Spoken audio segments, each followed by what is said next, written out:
What did you think, Ryan? I thought it was very I want to hear you. interesting. Mm-hmm. I thought it was wild.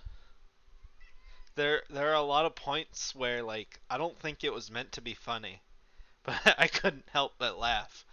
Like when they're looking for greener pastures and then like the camera pans and they're like, "Oh, there it is." When realistically that guy would have been able to see it to his right anyway.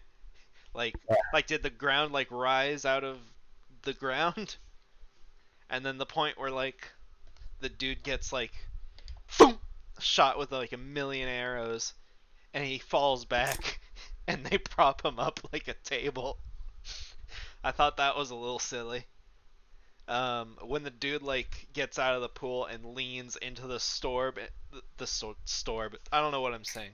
The sword and stabs himself. Things like that, you know? What Yeah. I thought was funny was like the literal mistake they made, where the girl was like she was talking to the nurse and she's like laying on her side with her arms sticking up, but then when they zoom in on her, she's laying on her back with her arm to her side because of the cast. So then I imagine her just like rotating rapidly when she has to talk. Nice.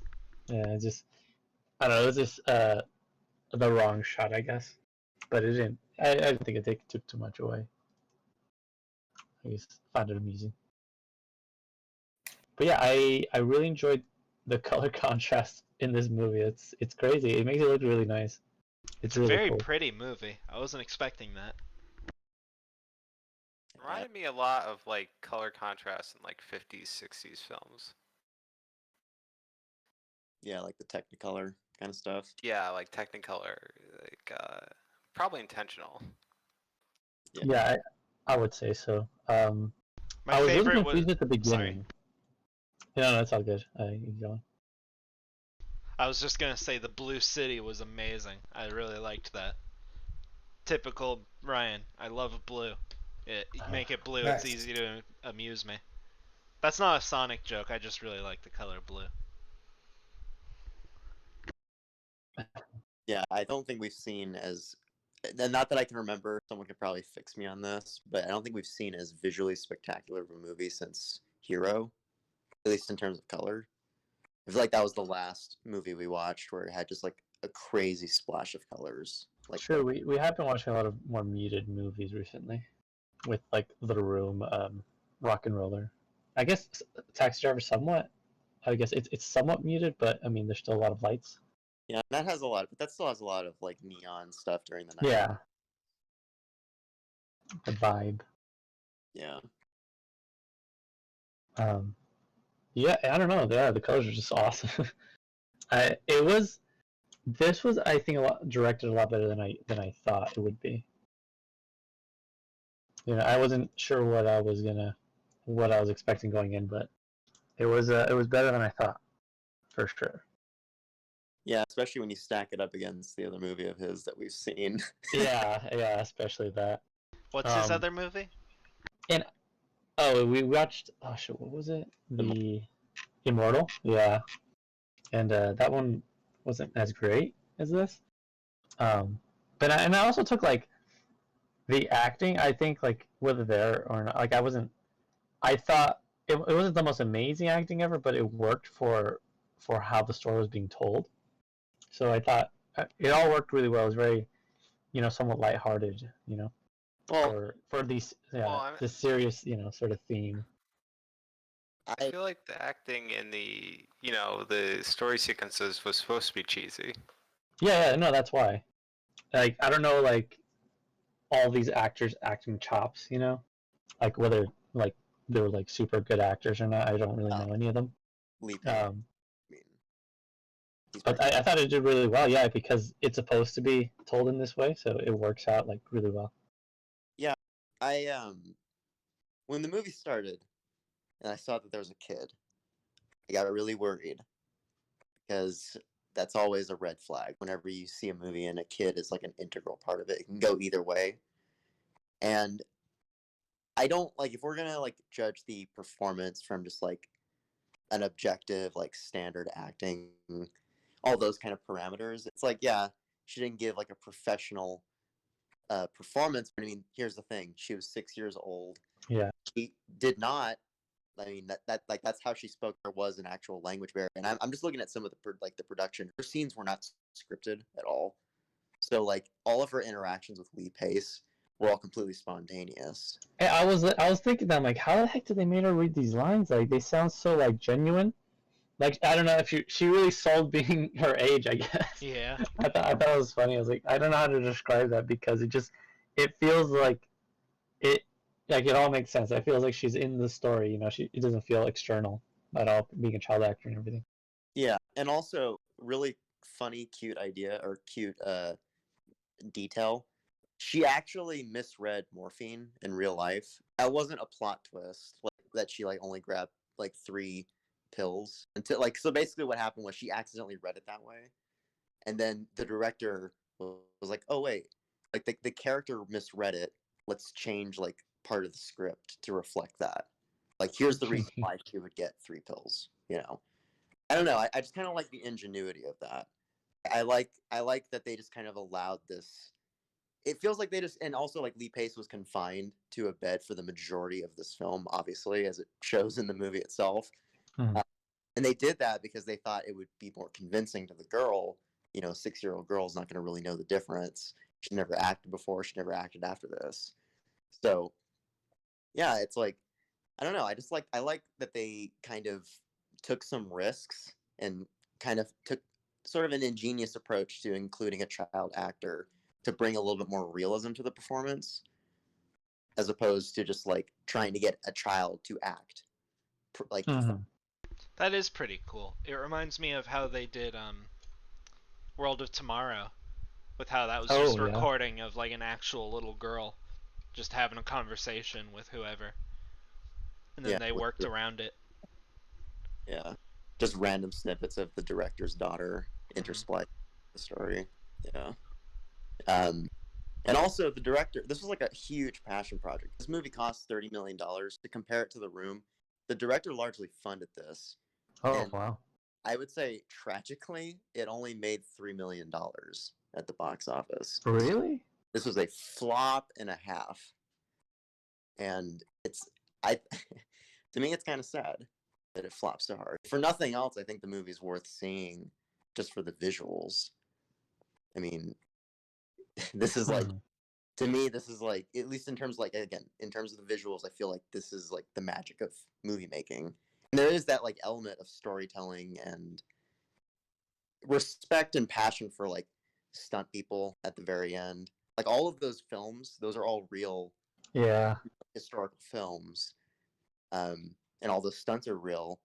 And I thought it was like a really poignant moment when, at the very end, they're like watching the film that he had his accident in, and they're like, "Oh man, that was his stunt. Like that was like that's what he got hurt over." And I don't know, it just like there seemed like there was a little bit of like a meta quality to that, where it's like people, the layman like us, the people that never, don't realize what goes into it. Yeah, and it's like someone.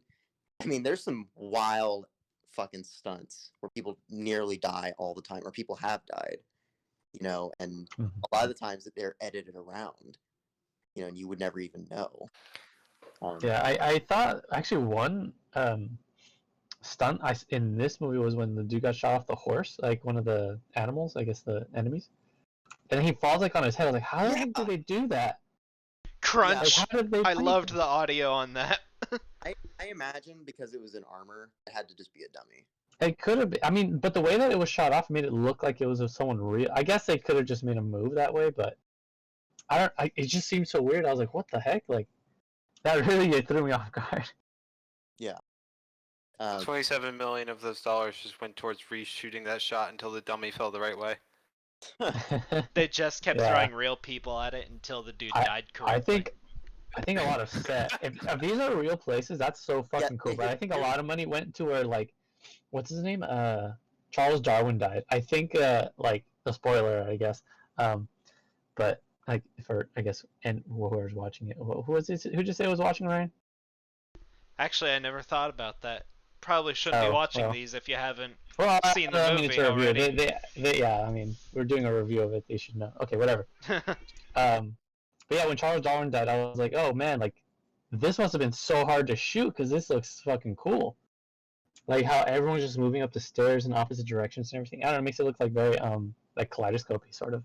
Yeah, Yeah. I liked that a lot. Yeah, and also speaking about locations, this movie was shot in over 20 different countries, which is wild. Dude, Jeez.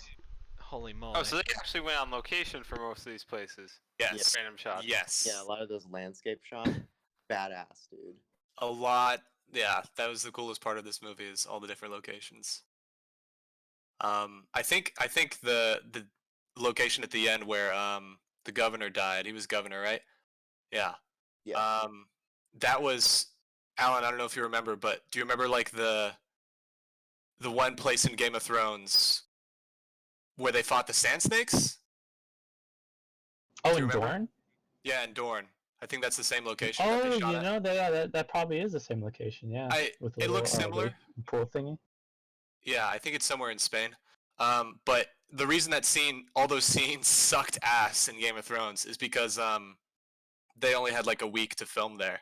And so I was thinking, like, all Oof. these locations, they're probably limited quite a bit on the amount of time they have to film. Yeah. So I was taking that into account a lot of the time.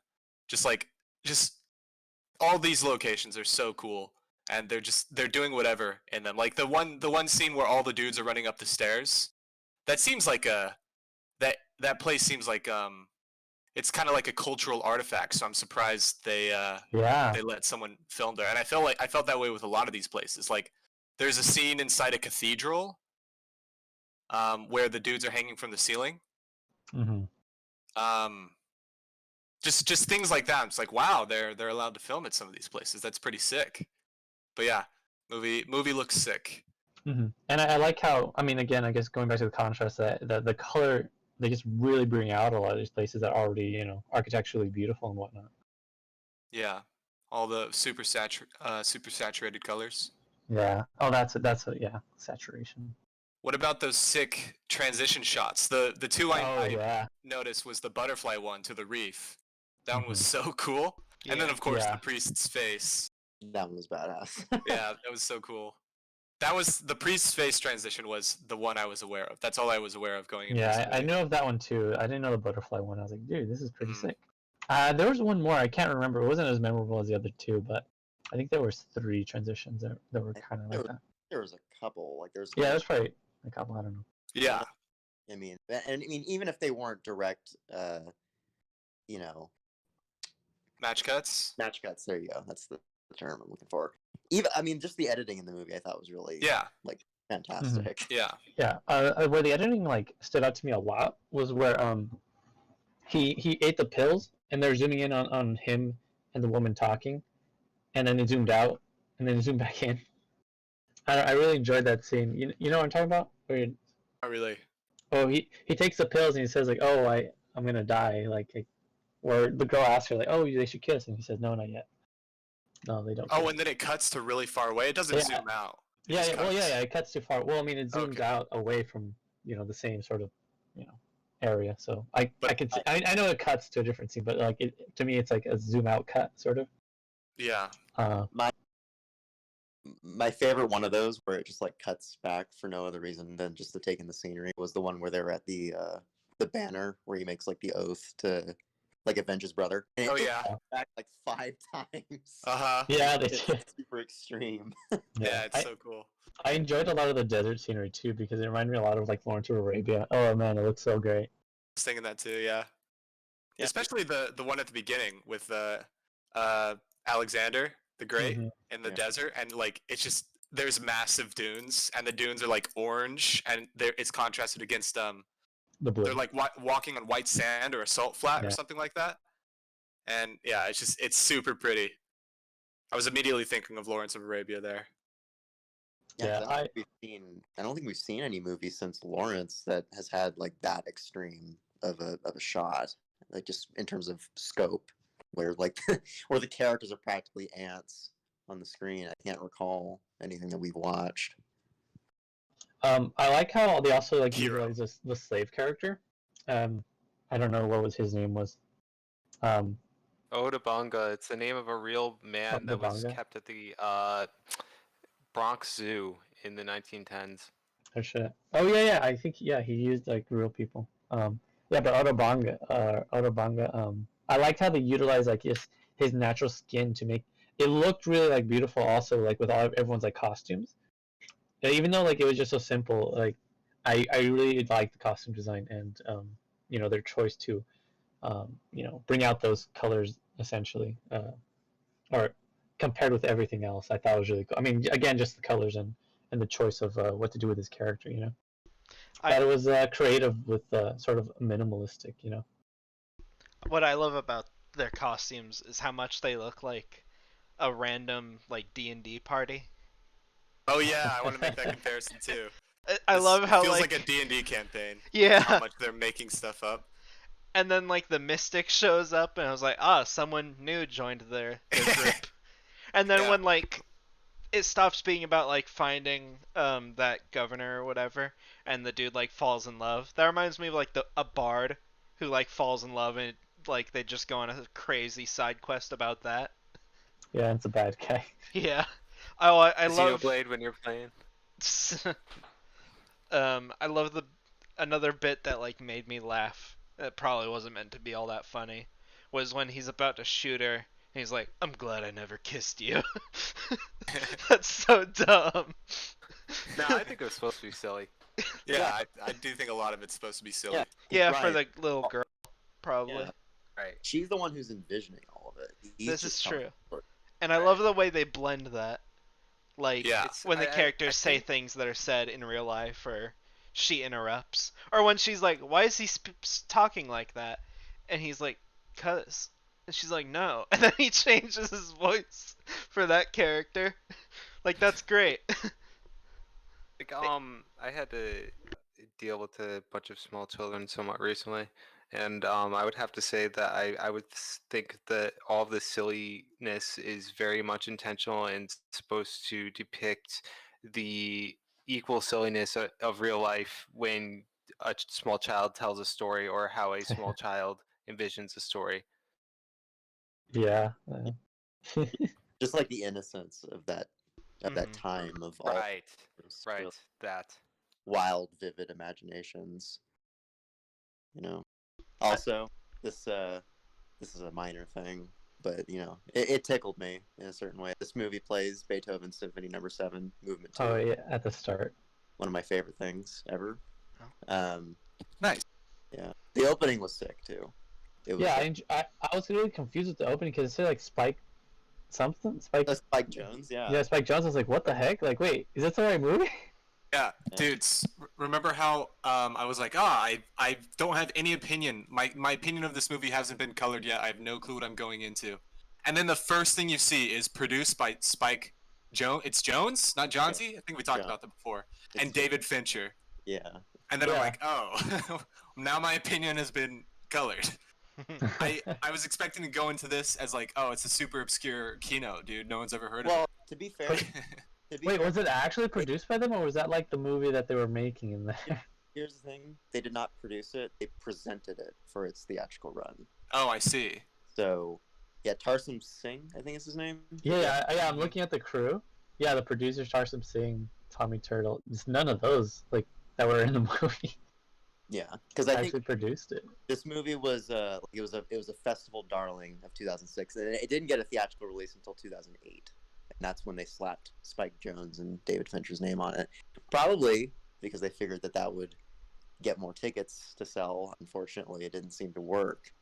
Also, another cool thing that Tarsum did was he paid a little small detail. He paid his actors and crew like equally compared to like the normal rates for Hollywood crews, which I think is pretty badass. Nice. This whole thing just comes across as like a huge labor of love, and it seemed like everybody loved making it, and that's pretty rad. That is pretty sick. Heck yeah, dude. Talking about some of the comparisons to D&D, Go for it. there's a lot, dude. There's a lot where I'm like, oh, that's just like a D&D game. Yeah. Where Yeah, I it's- was thinking about the Indian with like he's not gonna like look at another squat. I was like, dude, that's like a D&D character right there. Yeah. I like the difference of perception of how each character perceives the Indian because Roy, that was his name. Roy thinks he's a Native American because all the characters in the story in his story were inspired from the movie, right? And there's a Native American in the movie, Yeah, there's. and but for the girl, she imagines an actual Indian, so there's like a difference there. Um, and then there was something else as well. Oh, there was a like how he thinks he's like, oh, he's Spanish. Yeah, he's Spanish. And then Yeah. later she's like, I thought he was Spanish, and he goes, no, he's French. He's French. It's been French this whole time. What are you talking about? Or when Luigi drops a bomb, he leaves a bomb there, and then the scene goes on, and it's like, what about the bomb? There's like a bomb at their feet, and then the girl says, what about the bomb? And then it immediately cuts to like them running away from the bomb and like getting away from the bomb super quick. It's like, oh yeah, there's a bomb here. I forgot. I love that It's the a- guy's name is Luigi. Like the second Yeah. he said Luigi, I was like, oh, excellent. Yeah. But there's a lot of that. It's all about the fun of the storytelling. I thought someone would mention it, but no one really did. But like the meta aspect of how this was made and how they improved a lot of the scenes with the girl, Oh, that's like yeah. that's like the themes of the movie carrying over into the production, which is very cool. hmm Does that mean they improv the end when she was like hoping that he didn't die? She probably read off a script maybe there, but Yeah, like in the well, actual scene, because that was just voiceover. Oh, was it? I Yeah. wasn't sure. There were a couple scenes where there was voiceover, like she dubbed some stuff she did, like even her lips weren't moving, but like something was being said. Mm-hmm. And not just as like narration in the background of a scene, but like she's in the shot, and like you can barely see her mouth, and then she says something, but you can see her mouth not Mhm. move. Yeah. But yeah, so like a little bit's going to be scripted, and she's going to read Yeah, off the yeah. script sometimes. It wasn't like 100% Like, improv, oh, but a the lot big- of it was.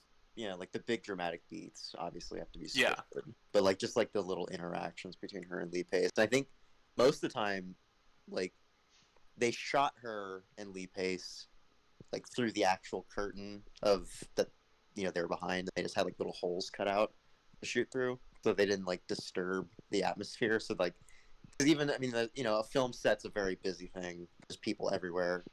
They really wanted this girl to believe that she was in this scene, in this moment with this character. I think all that's just really cool. Mhm.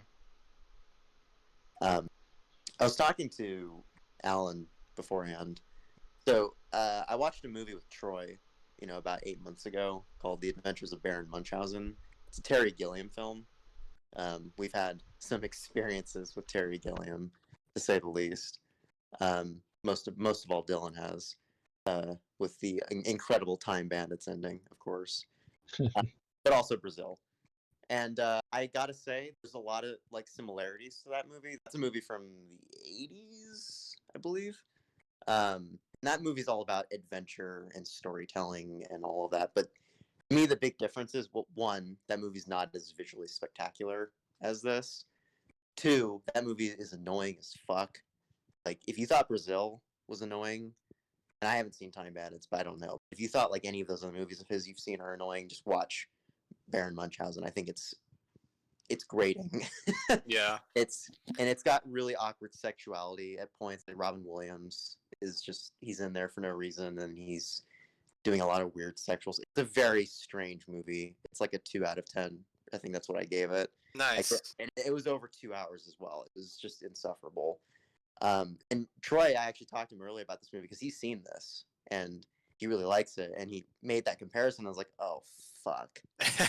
And I was delighted because it's like, oh yeah, this is like on the opposite spectrum. This is what that movie should have been, because that movie didn't have like a touching, cute little relationship between, a character with a real problem, a real conflict, with the little girl. I think that's what holds a lot of this movie together, is just that little relationship, and just like the genuine like authenticity of it. I don't know. It holds a lot of that stuff together. Because if it was just this guy, telling the story, and you didn't buy any of it at all, it would just be a story. I think it becomes a little bit more when you consider like just the presentation, the production of it, and just I don't know. I like the whimsy of it. I think this has a lot more of that than because Baron Munchausen felt like a whimsical story being told by an adult, whereas this is a whimsical story being told by an adult but being seen by a child. And I think that's what makes it all the more different. It's gonna be more innocent, even though there are those little spurts of blood or violent moments in this when every character is fucking dying, like it's Rogue One or something. Spoiler alert for this 5-year-old movie. But yeah, much prefer this to Baron Munchausen, I have to say. We don't have to do a discussion on that movie. Tab covered it. Yeah. Yes. It's Just check it off the list. It's like Just say it's fun watch. it's like Brazil, except it has nothing interesting to say, and it's way more annoying. There you go. Nice. And it doesn't have Robin Williams. Yeah, you know that's the one good thing it's got going for Oh, it. what's it called? Not Robin Williams. Who am I thinking of? Huh? Shit, who am I thinking of? The rogue plumber guy. Oh, Robert De Niro. There we go. Sorry. I only like Robin Williams movies where he says Evangelion. Oh yeah. 1 hour photo. You Yeah. don't like Aladdin? You don't like Flubber? I haven't seen Flubber. I haven't seen that in forever. It's a weird one. Yeah, and then this movie gets really fucking surreal during that dream sequence. Oh yeah. Yeah, I enjoyed that so much because I was like, what the heck is happening? And then you start getting more and more of it, and you figure out kind of her interpretation. I mean, also you can't show that happening to a kid on in the movies, I would assume.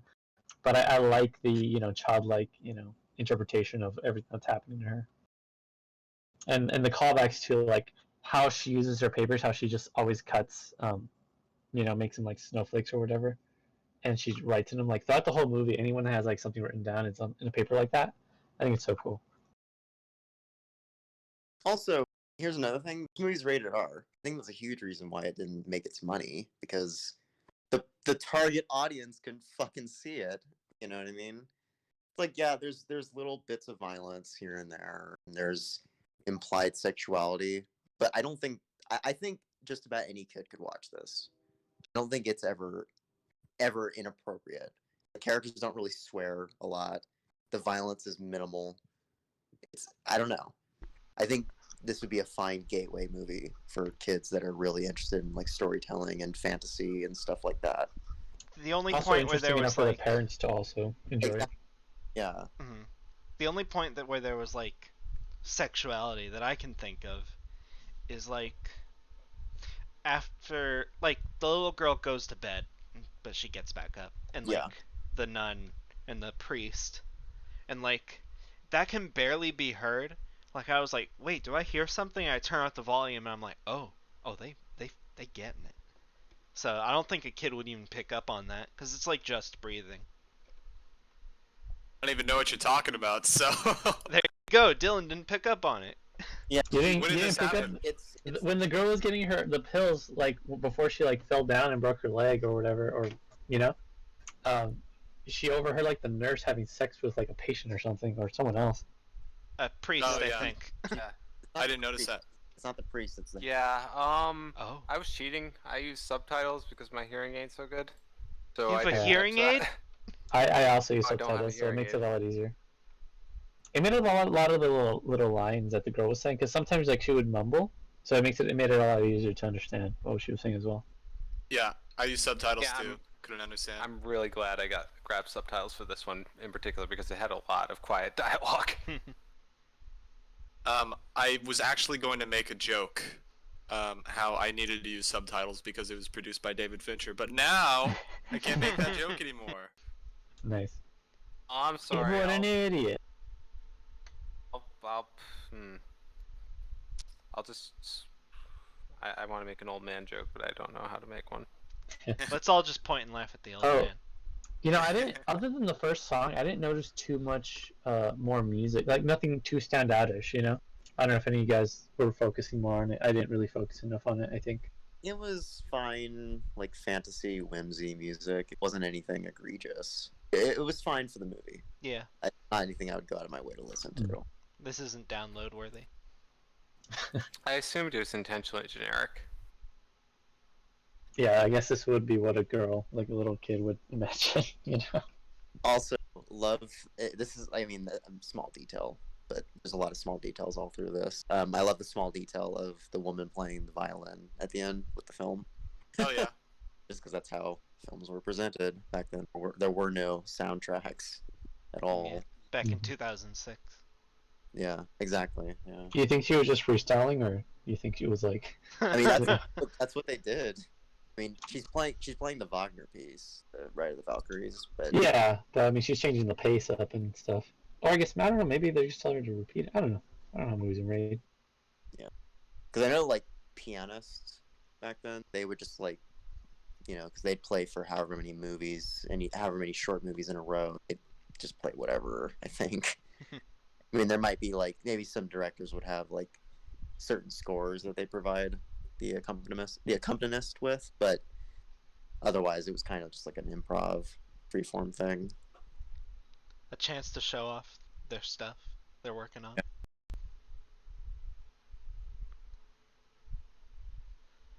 Hmm. Another moment that was like amusing to me was when like Roy was saying how much of a coward the bandit was. You know, it was like, he never vowed, he crossed his fingers, and it goes back to the scene with like the red thing, the fabric, and like it zooms Right. down to his hand and their fingers are crossed. Like, it's such a short little cut, but Yeah. there's something about it. There's a lot that just like it's obviously being made up on the spot, Hmm. and a lot of it doesn't make any sense, which is what makes it fun and funny. And like a Like, D&D campaign. Yeah, like you mentioned earlier about the mystic just showing up out of nowhere. In the middle of nowhere, he just walks out of a random ass tree that's by itself, and Yeah. he's like, I'm joining the party now. Respawn point. Yeah. That's way better than the tree in The Last Unicorn, though. I'd oh, rather oh Oh god. yeah. I'd rather Jeez. have my Don't remind me. tit than a tree have tits. Quite Wait, so the sand is actually that orange? Like that was real? It wasn't just like color correction or whatever? I mean, I Holy. The sand is that orange? Let's go find out. Huh. I guess I just never seen sand that orange. That's crazy.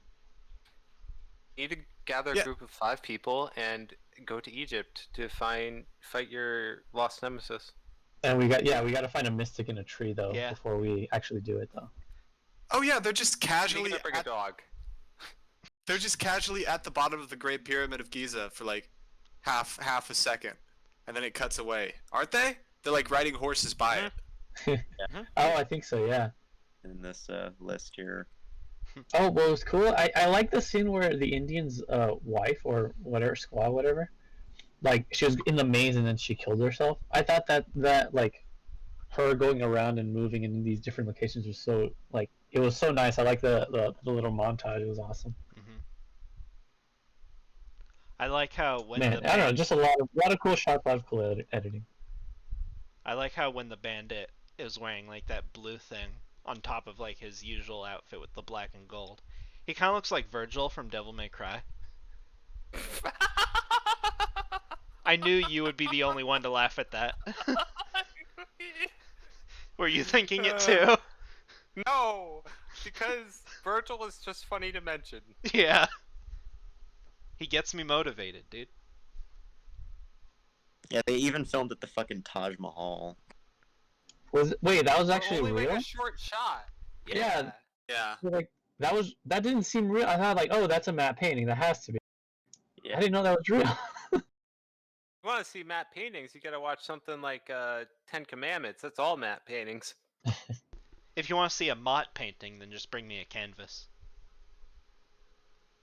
But You should be a painter and paint with matte. I'm technically an artist.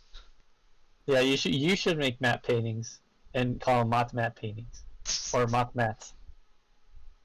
Mats. I'll get so popular as an artist and pronounce it Mott that everyone will start pronouncing it Mott and not Matt. You should also like do this like co-paint everything with another guy named Matt. So Matt's mats. I'll have a son. I'll name him Matt. Nice. Oh my god. Just torture him. That'd be awesome. Mm. That's a lot of filming locations. Yeah. Holy. Back on topic. Yeah, a lot of places in India. Hot take alert. Ready? Let's Uh-oh. see. Oh boy. I still like this movie. Don't worry. It's just it didn't capture my heart. Like there seems to be like some sort of emotion at the end, and it didn't really get me at all. I felt it was weird. I felt it kind of felt like undeserved. Honestly, that feels rude to say, but I think this is like a very weak story that's bumped up into the positive because of how sick it looks so much of the time. Yeah. Yeah, I wasn't a big fan of the act. Like whenever it cut back to the actual hospital, I wasn't nearly as interested. Also, the girls acting, you guys talked about it a bit, but like I don't find like any of the real life scenes very compelling because I think it was probably because of the girls acting. Like during the scene where they're like she's supposed to be crying, like, oh, why are you killing them, and he's crying. It's like it feels it doesn't She feel smiled a couple of shots. yeah. Straight up smiled. Like they must have had to take so many takes and just went with the Yeah. best footage they got. It made me really sad, not because it was a sad moment, but because I expected from the way this is being set up, the guy's trying to kill himself and he's using the story to get the girl to be his friend so she can steal him pills, right? And then it's like, oh, this is like the actual story inside the movie is very uplifting and silly. It's like, oh, this movie has to have like a happy ending of some sort, so this guy has to get over this somehow.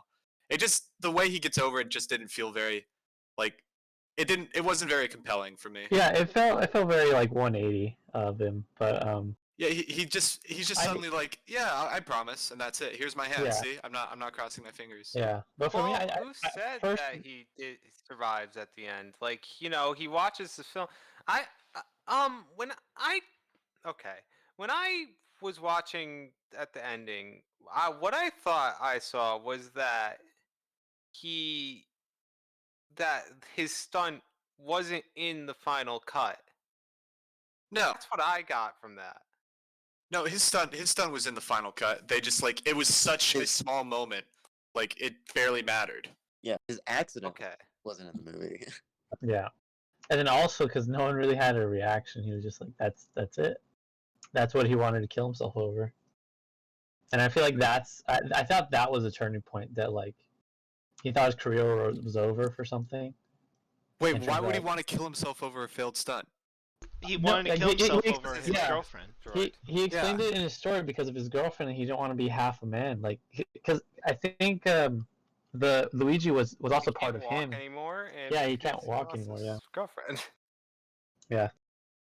He got cucked and lost his legs. Yeah, he so thought- it was his girlfriend though. That's No, why he wanted to kill himself. No, I thought it was also his legs, wasn't it? Well, yes, of course it's his legs, but the way you said it, I thought you were saying that he wanted to kill himself because of how Oh, no. the stunt was filmed or something like that. No. It's because of the stuff in the stunt. What's after that? Mm-hmm. But I mean, we don't get any closure beyond that for him. We get the small child's narrative. We don't know what happened to him after that. He could have just killed himself again and later. Again. Well, two things. If he could have just killed himself right at the end of the movie. That would kind of suck though. It's it would step on the toe. It would just like take a shit all over the themes of the film. But also I took like the last like the montage at the end. I took that as he went on to film more films and he was able to walk eventually. Yeah. I thought that was a continuation of the small child's imagination just going wild. She was imagining the whole movie, so why wouldn't she just continue to imagine seeing this man in other films because her mother told her a small little white lie? Yeah. Well, she Yeah, like you know what? says she Yeah. Yeah, it replayed could have been. the picture over and over to like make sure it was Roy. Well, it's still a small child. This is true. Yeah. I was pretty I- bad Yeah. with telling faces apart when I was a small child. I couldn't tell if it was him either myself. Yeah. I mean, it's nice. It's okay for her to, live in the fantasy, I guess. Yeah, whether he whether real or not. he killed himself, and it's actually a terribly sad ending and not optimistic at all. Yeah. Yeah, I totally buy into that. It's a interpretation. Yeah, do welcome you for that interpret do you interpret this uplifting and silly movie as terribly pessimistic, and Yeah. the dude just kills himself? Yeah, the Because lesson It here has is underlying just kill tones. yourself anyways. It has Yeah, underlying it tones. doesn't matter. Just kill yourself. That's the interpretation, my interpretation of this. I don't know, man. Man. No, I definitely think it's optimistic. Yeah, I don't know. Personally, I had to disagree with your emotion take, because I don't know. I felt some emotion there too. I thought like, oh, that's so nice, like little thing that he decided, just because she got really upset, And I could see how people could say like, no, it is very 180ish, but I thought, I don't know. I could see people just saying no, or at least just outwardly saying that just to appease her, in a time when she's really hurt and did something like terrible for him, because he That probably kid feels like needs shit, therapy. and he could just be saying that for whatever. And I thought like, okay, cool, like either he's being honest or he's not. I don't know, but I mean, at least he's saying it, And I thought it was like really, I thought it was an emotional moment. It just brought nothing out of me. Like, I didn't feel anything at all. And me, I get super emotional at movies super easy. Yeah. It just did nothing. It felt undeserved. It wasn't compelling at all, which is really unfortunate because I thought it would be. For me, a moment where like the child actor kind of like brought it down a bit was when she steals the cookie from the church. And he's like, "Are you trying to save my soul?" And like it keeps going back and forth, like what? Like they're having that misunderstanding. For what feels like a minute. What's that? Cookie? Yeah. Is that what you call it in the West? He calls it the Eucharist. Oh boy, do you guys not know about this? Okay, so that is a Catholic tradition. Yeah, it's we one know of that. Yeah, we know Yeah, what we're it all is. aware of that. It's called the Eucharist. That's the literal word for it. Yeah. It's not an Yeah. us thing. It's a me thing. Yeah. I don't know things. Yeah, that's a Ryan thing. Yeah, that's a Ryan thing. Oh, yeah. you don't know what it is. Okay. I've heard of Go like ahead. eating the little bread thing, like the So body of basically Christ or during whatever. Church, everyone who has been confirmed under the Roman Catholic faith is supposed to get up during one part of the ceremony and take the either the body or blood of Christ, and the bread is the body and wine is blood. Yeah, I Most knew churches about don't that. do wine anymore, so So that's what the body is, the little wafer. Yeah. right. Oh. You need to get me like a package of like 2,000 of those because those things are damn tasty. Yeah, snack on the body of Christ. Yes. I just wanna do that. Sacrilegious. Yeah. Nice. Nice, dude. Are you okay, Envy? What was that? My God. I was drinking water. That's not my joke. I stole that from The Simpsons. Oh. Oh damn. And you shouldn't have admitted that. Yeah. Yeah. You should not admit that. I could have gone my whole life thinking Brian was clever as fuck for just one moment. And it would have been recorded too. Yeah. Someone in the comments is like, "That's from The Simpsons." Yeah. Hey, nice reference. My life That's falls cute. apart. That's when you ban them from the comment section. You Free said speech. 15 years later, you're gonna be a established comedian. Someone's gonna dig up this footage and just destroy your career with it. Oh man, I'll never get a run for president. yeah. I made fun of women that one time. Oh yeah. No, that's the way you get elected. president. Nice. Yeah, apparently so. Oh man. I think I'm in the middle on the whole like emotion thing. I think I was emotionally moved, not so much by the characters, but I think just by the film itself, if that makes sense. I was emotionally moved by the fact that this thing even exists and that it felt like a genuine story. That was that someone wanted to tell. You know, it wasn't necessarily the quality of the story itself. I let myself sort of be washed over by the filmmaking, and I don't know, it just like the passion that went into it. And to me, it's like this is one of those movies that celebrates movies. It celebrates storytelling. I don't know. I think that's something that's kind of worth cherishing. And Yeah. I mean, as much as we rag on movies, as much as we've ragged on some recent movies, it's like I do like stuff like this that takes a step back and sort of it speaks to me. I love It film. looks at itself. Yeah, I love film. And something like this kind of speaks to that sort of love itself. But it resonates with me in that level. I do mildly agree with Dylan though, in that like the story itself does not really generate emotion. It's really hard to pin down exact. I mean, I think it's a little. I don't know if it's just the kid. I think it probably goes beyond that. I can't really pin down exactly what it is. I think it's just because the movie goes back and forth so much. It doesn't ever spend enough time in Yeah. the world to develop. I think it's because it's paced differently. Like the fantasy world and the real world are just paced like night and day, you know. And I think that's what doesn't makes it like so different, I guess, that we're expecting, because we're expecting the fantasy and in the the majesty of the story, and we're brought back to the real world where it's like a completely different thing. It's a lot slower as well, you know. Yeah, and I think it's really hard to say, 'cause I think if they spent more time, it's kind of in the real world. I think it's kind of a double-edged sword, because I think you would possibly have a more emotional and dramatic payoff if you had time to develop it more. But I also recognize that this is a film where the majority of the film spent in the fantasy is time better spent, and that's exactly what they went with. And I'm glad they did, Yeah. because I it's find just that not. fantasy way more interesting. Yeah, I felt like the child in that whenever we were not in the fantasy, I wanted to go back to the fantasy. Yeah, same. yeah. And so, for what they were working with, for the way they structured the film, I think it just kind of comes down to a structure thing. They could have spent more time in the real world, but I think for what they wanted the movie to be, it called for the fantasy world to be the focus, and I think that possibly is a reason why it just doesn't have the emotional payoff, because everything that you're watching is.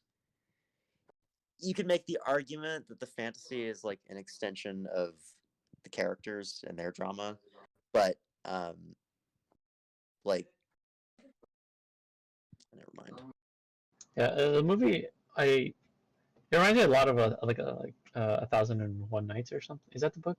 I think where like the wife is like taken hostage or whatever, going to be killed, and she has to she keeps telling her husband a story, like, oh, I'll tell you the ending tomorrow, and she starts another interesting story. That's the right one. Yeah, and then it felt a lot like that. I like the little homage to that, I guess. Although it's a little different, where he's trying to kill himself. It's the reverse, I guess.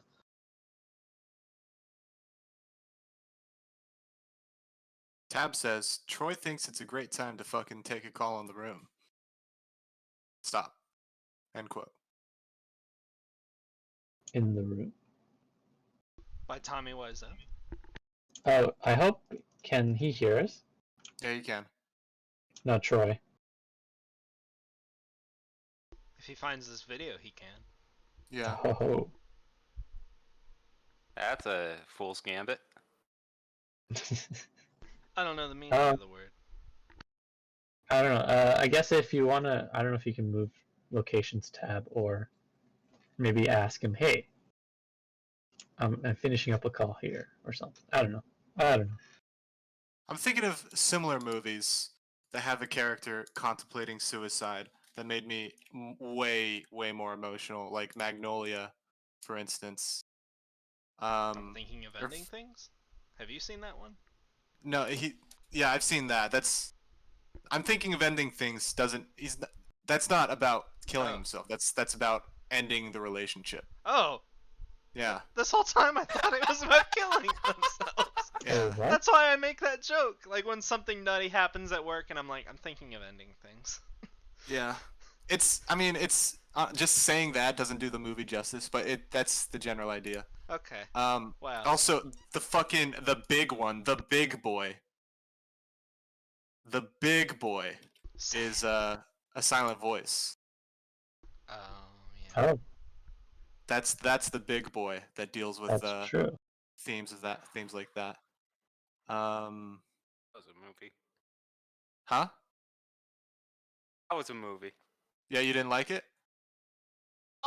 Well, okay. I watched 3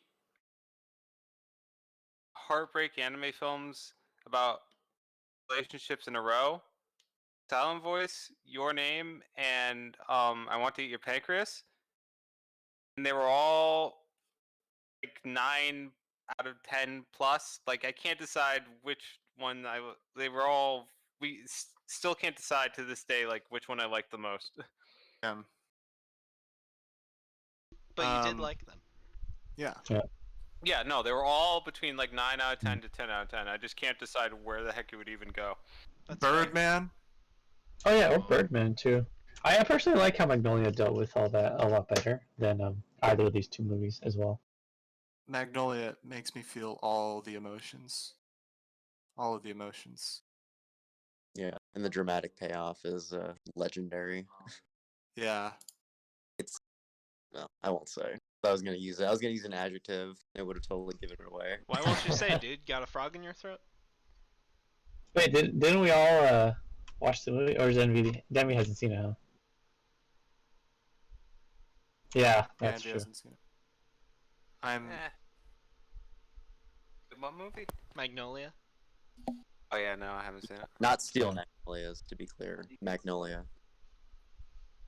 Damn, I'm looking at all these. We need to watch some more suicide movies, eh? That's our next theme. Hell yeah. Please don't let that be our next theme. Oh The wait, theme- what about That's a terrible what about idea. like World of Tomorrow? Isn't it also about suicide? Or just about existence? We'll I find guess. out. I don't. It's about suicide. The It's hell? about, I don't know. It's about a lot of different. A lot They're of not things, dying sci-fi by like their ideas. own Yeah. accord. Yeah. We'll get into it. We'll watch that movie sometime. I think it's like about not suicide. I can't. It's been a while since we It's about watched it. a lot of things. Because she wants to continue living, right? The And next- she needs her own DNA. The next theme is movies on the topic of suicide or movies that make you want to kill yourself. One or the Sonic the Hedgehog. other. Yeah. So it has to be either really good or really bad. Well, in theme. something like that. We've already watched so many mid to shit tier movies. Please don't make that the theme. Yeah. I kind of want to get into animation in our next rotation. Merry Christmas, Mr. Lawrence. Western Is animation. that about suicide? That had seppuku in it. I guess that's more of a cultural thing, though. Yeah, I know. That game.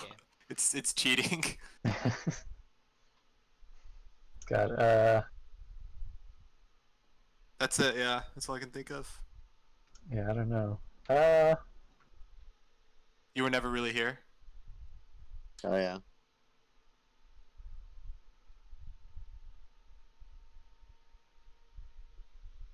Anyway, We maybe run out of discussion for this film. already? I think maybe. This feels short for like how much we enjoyed it.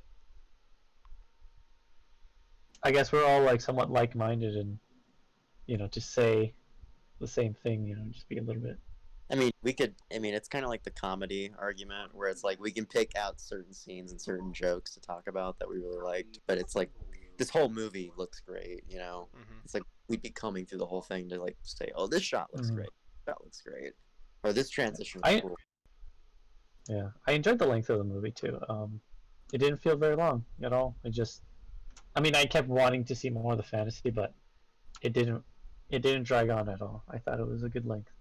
I got really like nervous when it psychs you up to think that Roy died. And I'm thinking like I really want to see the end of that story. And then he's alive and Oh yeah, Yeah. the old man dies. Oh and yeah, that I is mean, sad. I've had movies do that to me before, where there is a significant amount of runtime length left, and then they just do a total 180 and just like go in a complete opposite direction of where they expect, because they just kill off like one of the two main characters, and then the rest of the movie is just the other main character Yeah. suffering. I like where that gets us though, where we find out that that one dude who's like such an a-hole about the girl coming to visit, where like he finds out they're giving him sugar pills. Oh yeah. That was fun. He was surprised to wake up. He's like, "What the?" Oh, actually, that was the most emotional moment for me. It didn't bring anything out of me, but I was like, oh, that's pretty emotional. Like him getting like violently angry and breaking shit when he finds out he's still alive and yelling at the doctors, while the kid is just like, what the hell's going on? You Yeah, know, that not poor not kid. understanding. Yeah, not understanding the full the whole Yeah. situation. I didn't like that they actually brought up the word suicide or anything, like, oh hey, suicide's not the answer or option or whatever, you know, like when he's talking to his lawyer or whatever, whoever that dude was. I didn't like that they said it. I thought it was better just to indirectly, you know, show it so that it's more understood as the kid as something else, you know, or just Mhm. so that it's just seen in the eyes of the child, you know. Yeah.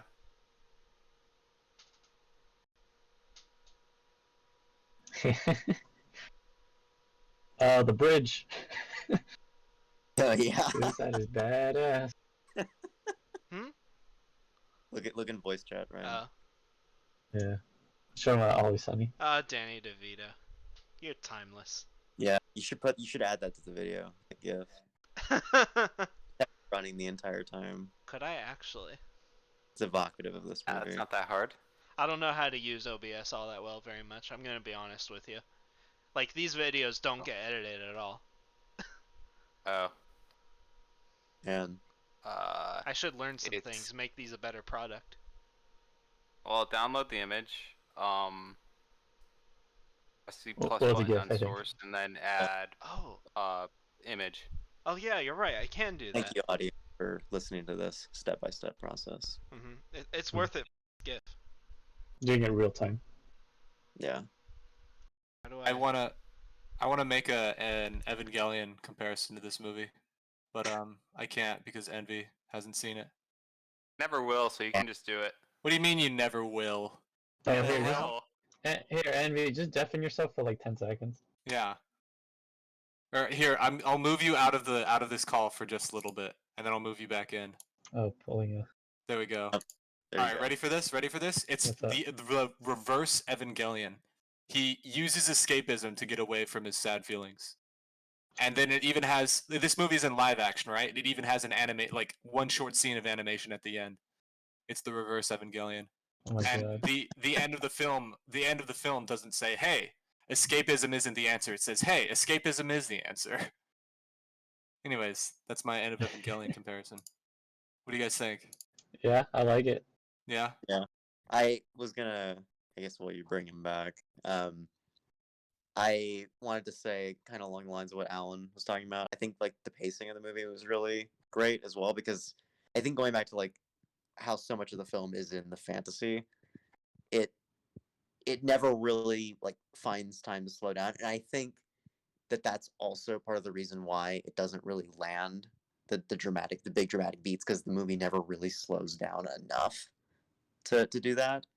I think someone like I think I read a critique of ironically Rock and Rolla said the exact same thing. It's like the movie moves, it never moves fast enough to be too exciting, but it never slows down enough to be like enthralling or to be satisfying or something like that. I disagree about the fast part, at least in this movie, because I found it really fun to watch, and at the very least, like my eyes were pleased.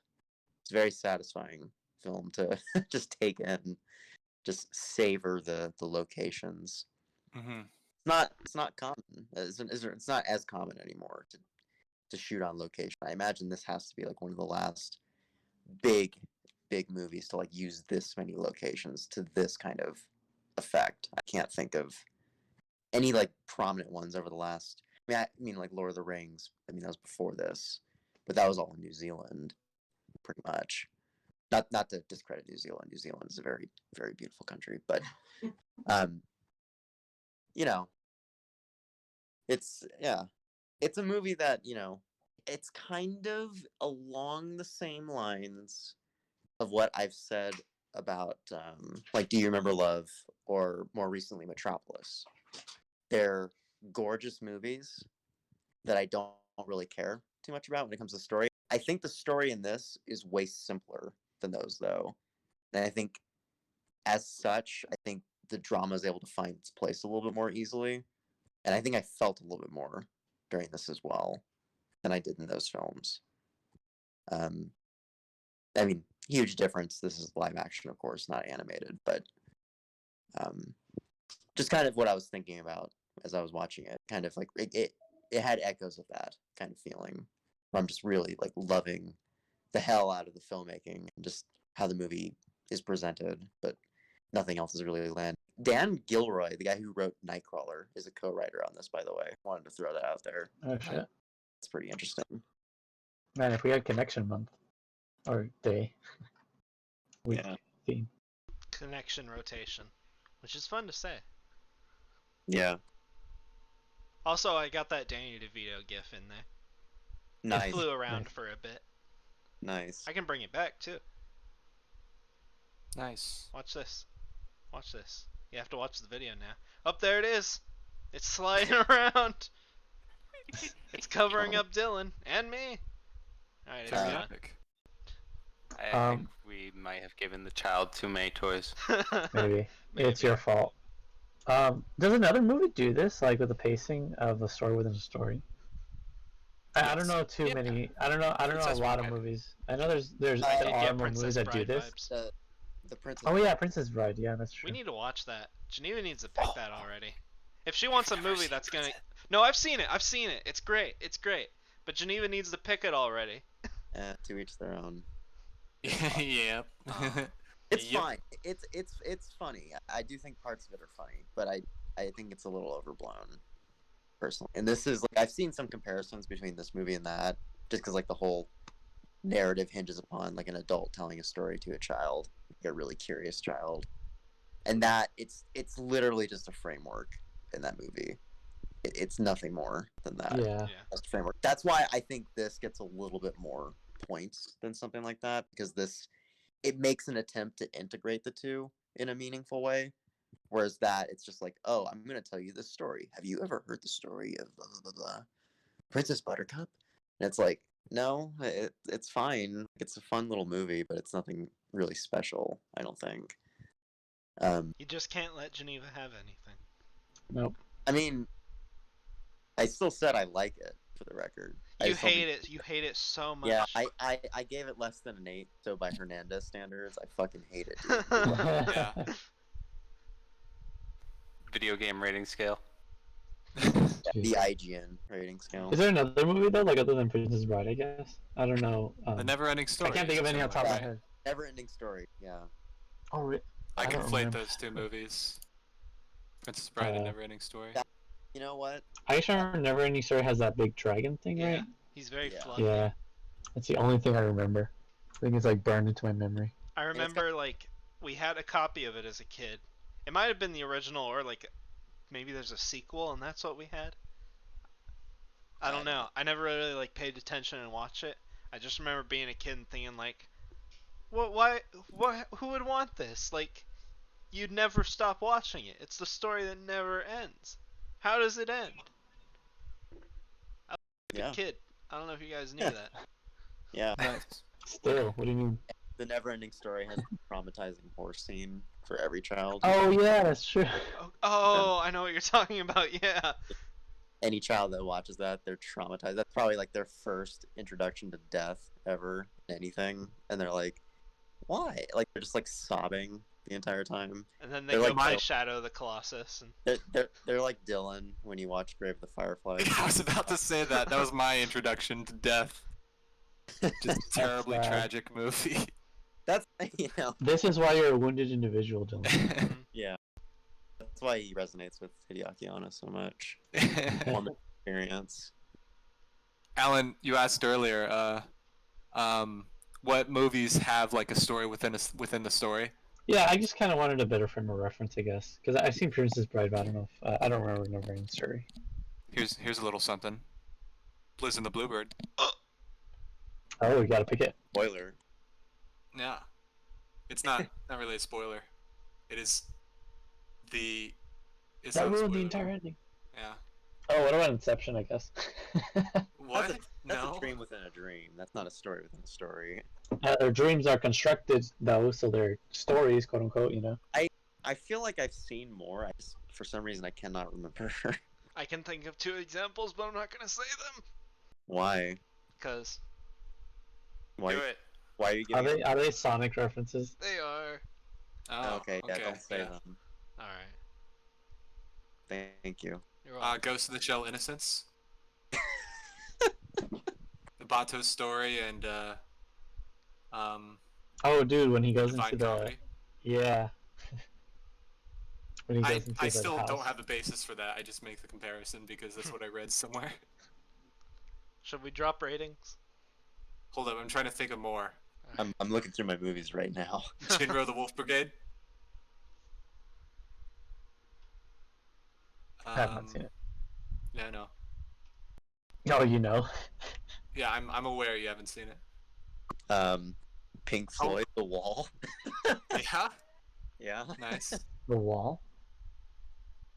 Only yesterday, True.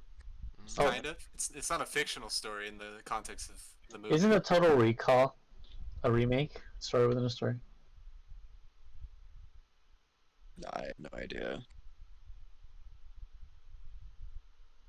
Yeah, I don't know what else. Kirby's Epic Yarn. It takes place inside a book. Wait, no, it doesn't. It's just isekai.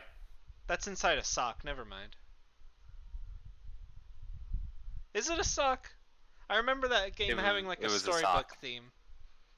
It was a sock. Yeah. Kirby is fun.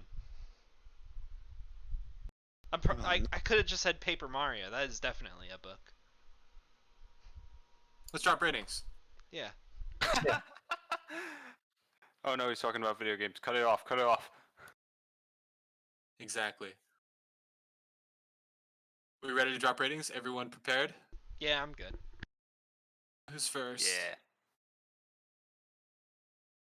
Yeah. Vote Ryan. Okay. Oh, yeah, I can go. No, I really like this. I thought this was really cute, and I mean, I thought the story was cute. I think the filmmaking is really breathtaking. And I think it's, I wish this guy would make more original shit that is cool like this. It feels like this is like his one passion project, and like he's never gonna make anything like this ever again. This is like the opposite of The Room, by the way, where it's like he funds it, he directs it, he produces it. I think he had a hand in the writing as well, probably. And it's like it's clearly a labor of love. It it's what he wanted it to be. Unlike The Room, though, this actually came out the way I think he wanted it to, which I think is awesome. And I just love the way the movie's presented. I love like sort of the interlayers of storytelling. It kind of gave me, not that this affects my feelings about the movie, but it did give me those like shades of nostalgia, like the feelings that I feel when I watch like Totoro. It reminds me of that feeling of being a kid and having an imagination that wild and that vivid. And I think that is largely helped by the filmmaking, because like the fantasy sequences in this are so spectacular. They're so just lush and vivid that I can like picture myself as a child dreaming stuff like that up whenever I would read a book or have a story told to me. And I think the film gets a lot of points with me on that level for its ability to communicate that. And I think that's really wonderful, really sweet. Yeah, it's like it's not the strongest thing narratively ever. I don't think it's necessarily setting out to be. I think it's like it's choosing its battles wisely, and it's choosing to focus on the fantasy instead of spending too much time on the real life. I think that's where the time was better spent in this. Although if they did spend more time, it probably would be maybe a little bit more compelling, maybe a little bit more earned, some of the stuff in the ending. I didn't hate the child acting. I think if for nothing else, like I said at the beginning, it's not a conventional performance at all. It's not what by any standard what we would call a traditional professional performance. I think it's a lot better than a lot of child acting though. I think it's just because of how genuine and authentic it is. And again, that's credit to the crew and the directing. They were able to pull that out of her. Doesn't always translate, doesn't always come across super well. There are some of those awkward moments, but I think when you have a capable actor like Lee Pace opposite of her, I think that can kind of carry it a lot of the times. So I enjoyed their dynamic. I thought it was cute, and I think uh, the dream sequence. And I love all the fantasy stuff. I love all the locations. Some of these places that look like they've probably never been shot in another film ever. It's just super, artifactual in a way.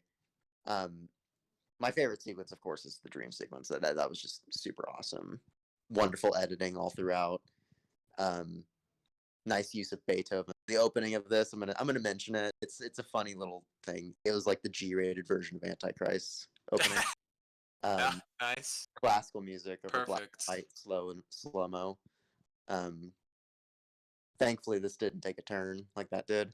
I mean, technically, someone falls in both, so they are similar. Um, that's a little slice of irony. But yeah, I really enjoyed this. This reminded me. I love movies that remind me of my love for storytelling and filmmaking and just films in general. I'm gonna give this an 8. I think it's a solid 8. Um, I bump it up a 7 level, like where like Metropolis and Do You Remember Love and stuff like that is, like I mentioned earlier, just because this resonates with me a little bit more story wise and theme wise than those do. Those stories I find are a lot harder to follow, and the characters are not as likable either. So I'm gonna give this an 8. Nice. I'll go next. I also give it an 8 out of 10. Like, I like it a lot, but I don't think it quite reaches 9 where I'm considering like a 10, you know? 9's for like stuff I almost consider a 10, but not quite. This like is just below that. It's like I don't think the story as a whole will like leave much of an impression with me, but it was so fun to watch when, especially during the story sequence. Yeah, the story sequences, the fantasy world, the blue city. This is one of those movies that just inspires me to make stuff in Minecraft. Yeah, 8 out of 10. Nice. You cut out, but I assume you said nice. Nice. Yeah, he did say that. Cool. Alright. Envy, you're up. Oh, sorry, we do that kind of rotation. My bad. See, I was like, okay, I'm gonna just stay quiet when they ask who wants to go first because I'm expecting everyone to take a 6 or a 7, and I'm just gonna drop an 8. And now everyone's saying 8. Nice. I felt like this film was a solid 8. I love Tales of Whimsy, so I'm trying to, not let that affect me too much. But I love Tales of Whimsy, and I expect, especially like stuff that's really, really cheesy and silly. So when I'm seeing a story that's intentionally going for that kind of story vibe, and it's intentionally doing so because of the narrative presented, that just like was right up my alley.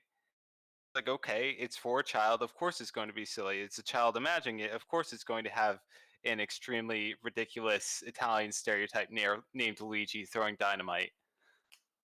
Um, I don't really know what else to say. Sorry. Good. Nice. This never captured my heart. It was pretty. It didn't capture my heart though. I wanted it to, and I was hoping it would, but it never. I never connected with any of the characters. Yeah, it's you know, I think Tab made the comparison to Totoro because it's like, the childhood whimsy. I want to make the comparison to Ponyo because that also didn't capture my heart, even though it's like super pretty and just awesome to look at. I was considering a 6, but like I'm looking back at some of these, like just the colors and how pretty it is, and I did enjoy that stuff a lot, even if I didn't really care for the stuff that was happening in the hospital. I'm giving it a 7. It's a questionable 7 though. It could go to a 6. But the visuals don't do nearly as much for me as like the visuals in Ponyo do for me, or fucking Macross, which is literally the prettiest movie ever made. So 7 for me. Tag yourself on Luigi. uh, um, so I agree with like pretty much most of everything that probably everything everyone said. I don't know how much left is left to actually say. I mean, I agree that visuals are just astounding. I think, but I also agree that the real life narrative isn't as strong. I mean, they have it there. They're like you get from A, like point A to point B, like normally, right? But I think the ending just kind of falls a little bit. I think it did feel almost somewhat rushed, in that they just develop all this like kind of forced emotion. Like I still feel something, but it could be a lot better. Um, it's uh, it's a very fun and interesting movie to watch, and it was a lot more than what I was expecting for sure. Um, but yeah, I don't know. Like, the visuals do drive this movie like a lot, and a lot of the innocence is really great, And I think along with what Hal was saying, I think a lot of the child acting and I guess most of the acting in general just I think it's great. You could tell that it's truly a labor of love and of the director along with I think a lot of the crew probably. But yeah, I think I've had this as well. I was thinking that this is an 8. It's not quite. I think I like it more than a 7, but not. It's not a 9 for sure. Yeah, so I think an 8. I think an 8 just aptly, describes what I think about this movie. It's just a fun little movie. Nice. Anything else before I cut the call? Or the recording, rather? I think we're good. Alright.